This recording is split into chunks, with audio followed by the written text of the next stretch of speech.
Hey everybody, this is Perch, and a lot of people have discussed this idea about, do the universes, do they need to be completely rebooted? Does there need to be a clean slate starting at Marvel or DC? And what I always come to with this is that what you really want? Because, yes, things have gotten very convoluted and everything else, but let's imagine right now that Marvel snapped their fingers and said, we're doing our equivalent of the New 52, we're wiping everything out, we're starting over, it's a fresh start for Marvel. I think sometimes in people's heads they kind of assume that would mean good things, like the comics, like they get to relive like the 80s again in comics, and it wouldn't be convoluted. But the reality is they would just use that opportunity to change and warp the characters into a modern version of themselves, or what they consider a modern version of themselves. You would get all kinds of, if you hate race, gender, sexuality swaps, you'd get tons of them because they'd use that as a way to reset the board and say now all these characters are this perfect rainbow of our the demographics we want, and that's what they would in effect do. So I mean, I don't know, unless you're looking at a reboot as a way to say, well, I get to stop collecting comics right now because I kind of came to the end. The comic universe ended, and so therefore I can say I've got a complete run and I'm out. I mean, maybe that's what people are thinking. I'm not sure. Anyway, this email from a viewer kind of talks a little bit about that, but there's first question here. It says, hey, Perch, love your show. Always have to laugh at the comments that get made on your videos. There are people who post very thoughtful, long essays there that I really enjoy reading. And then there are people who seem completely oblivious to whatever the video was said and just want to argue with you. Do you enjoy these people arguing with you, or does it become annoying? For example, the one guy that constantly wants to push the theory that Heather Antos is the greatest villain and also manager of all things comics. Okay, and that's not the question, but I'll answer that one quickly. No, I mean, I don't know. It is not annoying, but you could tell when people actually watch the video or they just make comments, or I can always tell when some jackass has done a live stream or something talking about the video, and then you get these people coming in, weirdly like Puritans, like you must apologize, and it's like, ugh, my God, no, thank you, you weird little gatekeeper, no. But otherwise, I mean, people could say whatever they want. As for Heather Antos, I mean, what's weird is she has definitely been made into the comics' greatest villain. And in fairness, she did bits of that herself. And I suspect, I have no way of knowing, that she likes this persona and she does things every now and then to encourage it. I think that I would suspect very strongly that she knows exactly kind of the reaction and it gets her attention when she says certain things. And so she likes the attention, so she keeps saying the certain things, and then people keep giving her the attention. That's, I suspect, a lot of what's going on. As to how influential she is in comics, not really. No, I'm sorry. I know it's a nice story, but no, she's over there kind of sub in IDW. She was, for all intents and purposes, run out of Marvel. Valiant collapsed. I think she's a larger than life internet personality. She definitely yells about things and puts things up, and she'll call out certain creators. But it's hard to it honestly is hard to say whether she has an impact in people's careers or not. And I know that goes against 5 billion videos, but anyway, to me, I can't help but look at this stuff and go, well, that's exactly the reaction she's hoping for, and I don't really feel like feeding anybody bait. Or I don't feel like eating anybody's bait. That doesn't sound good. So I choose not to engage because it feels like too much of a scam to me. That's how it comes across, like a scam. So anyway, but back to the email talking about continuity. It says, but my real question here is around if comics should completely start over or not. I think it's time. The comic lines are hard to read, hard to collect, and hard to even understand what's going on most of the time. We've got multiple crossovers, conflicting stories, etc. I really believed that the Marvel Universe was going to reboot after Secret Wars, but all they did was made it more complicated than ever. Don't you think it would help comics out a lot if they just started over and we got to re-experience the universe for the first time? Do you think this is the one silver bullet to getting readers back into comics? Interested to hear your thoughts. Thanks for the channel and everything you do. Cool. Well, we'll see how many people are derailed from the Heather Ontos question to actually even get to this part in the video, but why not? No, I don't think it would. I don't think it's a silver bullet to solving anything. And the biggest reason I say that is, think about it this way. If you're a new reader to comics, what's holding you back from collecting comics today? There's plenty of trade paperbacks which collect the quote unquote first issues. So you do have a starting point. Do you think that you're really going to get moved by saying, hey, I wasn't collecting comics before. They're too expensive, $3.99, $4.99. But now they're all coming out as a new #1 issue. And so now I feel like I could finally jump on and I'm at the start of a universe. And I don't think, fundamentally, I do not believe consumer behavior is like that. I don't think people would jump in.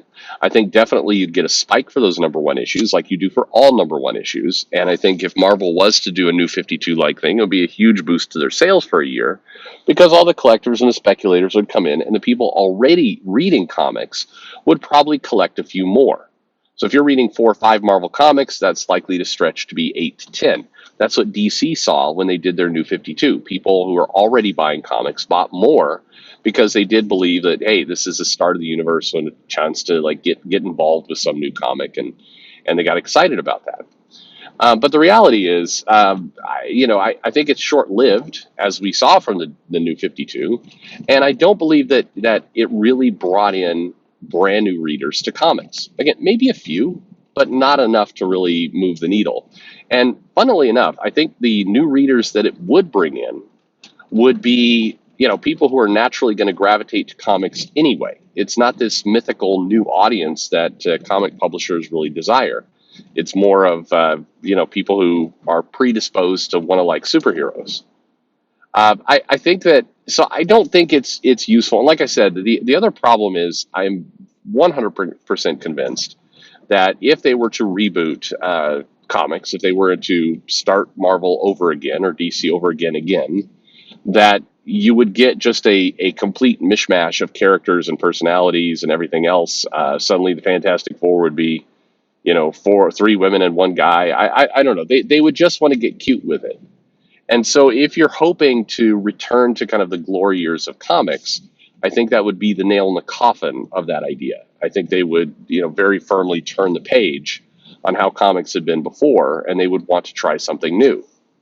And, so if you're a traditionalist, if you're somebody who wants those kinds of stories, I think you're going to get the exact opposite of that if the universe was to restart.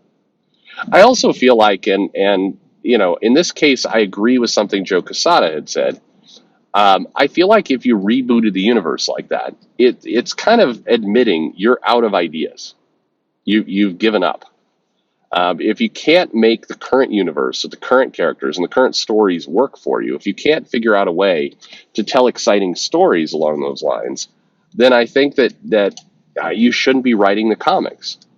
Full stop. I think that this job is not for you. That can be harsh for people to kind of contemplate that, but I mean, I think we have to start, acknowledging the fact that maybe not everyone belongs writing comics. This isn't saying that comics aren't for everyone. Comics certainly are for everyone. Absolutely, they should be made with that idea in mind that anyone can pick up a comic. It doesn't mean that everyone has to like it. So maybe it's comics should be for everyone. No, sorry. Comics should be for anyone. Comics are not meant to be for everyone. Does that make sense? That's I think the nuance we're talking about here. I think do your best. When comics come out, I think that they should work really hard to make sure that the hiring practices of comics are fair, that there's not rampant nepotism going on, that like I say, lots of people have an opportunity to come in and write for the big 2 and do their thing. I mean, I think they should definitely have fair standards in how comics get made and get produced. However, I do not believe that means that you create artificial quotas, you keep the door open for people who are clearly not capable of writing these comics and doing the work, that doesn't help anyone. And I think that if you look at some of the way that the big two and others regurgitate the creative teams, it's no wonder that the stuff is convoluted and strange and doesn't make a lot of sense. And it's no wonder that that's a result that you get, because in effect, that's the audience they're catering to. I think that rebooting the universe and keeping, as I said, the same creative teams, the same all the rest, but also modifying. Again, it's a waste. I'm no matter how much I talk around that in my head, I think you come back to the same thing. I don't think that helps anything. I think if anything, it just it definitely pushes people away, and I think you get just a subpar result. I think that's my answer. So I don't think I think that rebooting your universe is admitting you're out of ideas. And if you have to admit you're out of ideas, then why should I have any confidence that rebooting the universe is going to magically make anything better? I don't think it will. I think you'll just continue to be you're going to continue to screw it up. So no, don't reboot the universe. Just reboot maybe your creative team. Reboot your writers. Get people in there who are honestly passionate about the universe as it is. I think the litmus test, if I'm an editor, is not, hey, I want to reveal some shocking thing nobody ever saw before.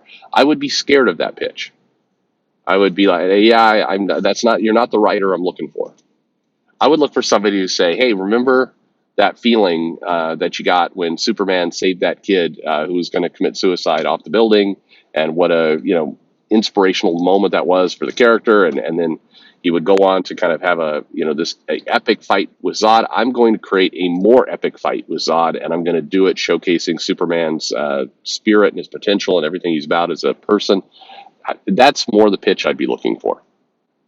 Anyway, thank you very much for the question. I look forward to seeing how this gets derailed in the comments, and thanks for listening.